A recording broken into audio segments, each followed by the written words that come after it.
हमारे NNS सूफी network channel को like करें, सब्सक्राइब करें और बेल आइकन को दबाना ना भूलें। के अंदर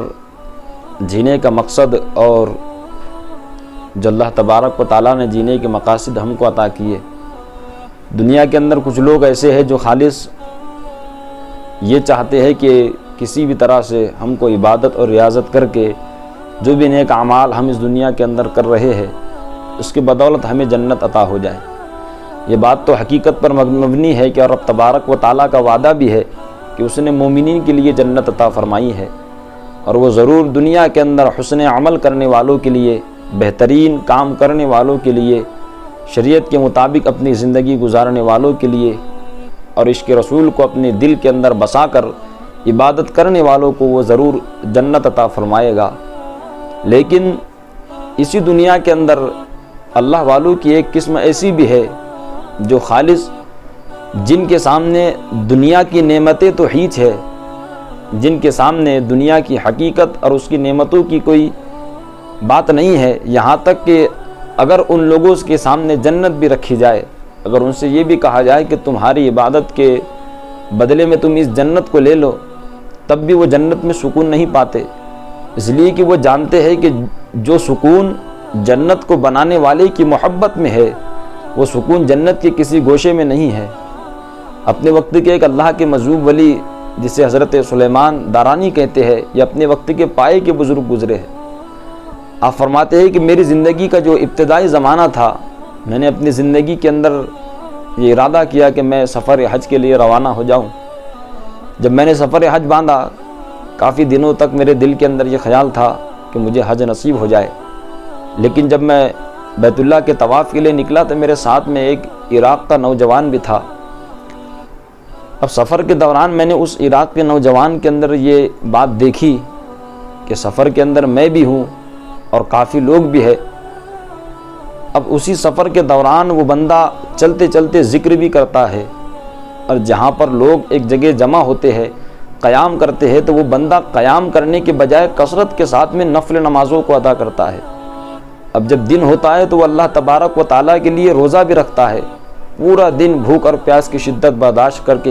रोज़ा रखता है और रात रात भर नफल नमाज़ें अदा करता है। मुझे उसकी इबादत देखकर, इतनी सख्त रियाज़त व मुजाहिदा देखकर मुझे सख्त हैरानी हुई कि ऐसी क्या चीज़ है जिसे इबादत पर इस तरह से इस शख्स को आमादा किया।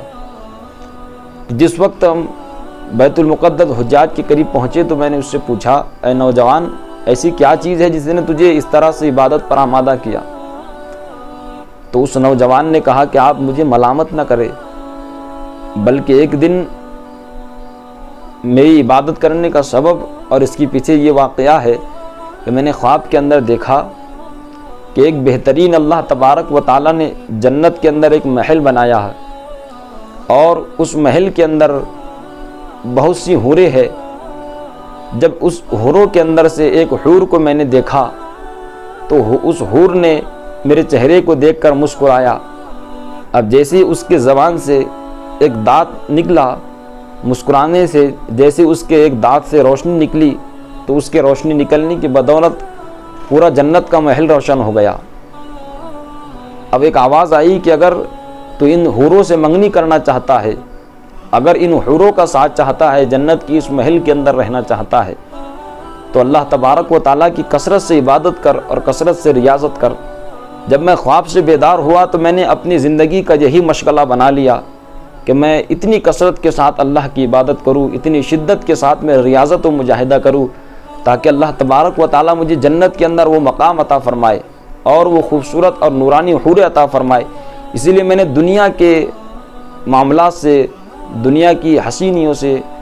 अपने दिल को दूर कर दिया और खालिस अल्लाह तबारक व ताला की रियाजत के अंदर इस कदर मैं मुस्तग़रक़ हुआ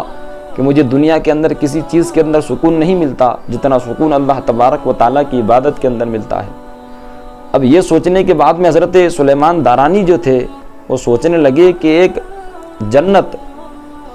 और उस जन्नत की खूबसूरती को देखकर एक शख्स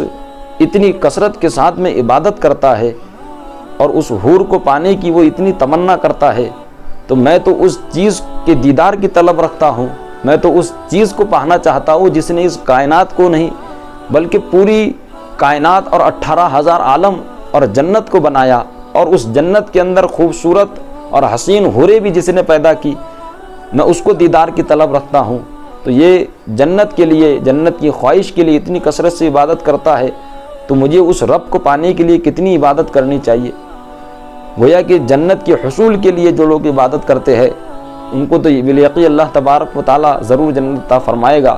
لیکن اولیاء اکرام و صوفیاء اکرام کا جو طور و طریقہ ہوا کرتا تھا، وہ ان چیزوں کی طلب نہیں رکھتے تھے، بس وہ خالص طالب مولا ہوا کرتے تھے، وہ رب تبارک و تعالیٰ کی محبت چاہتے تھے اور اسی کا وہ دیدار چاہتے تھے، اس لیے کہ وہ جانتے ہیں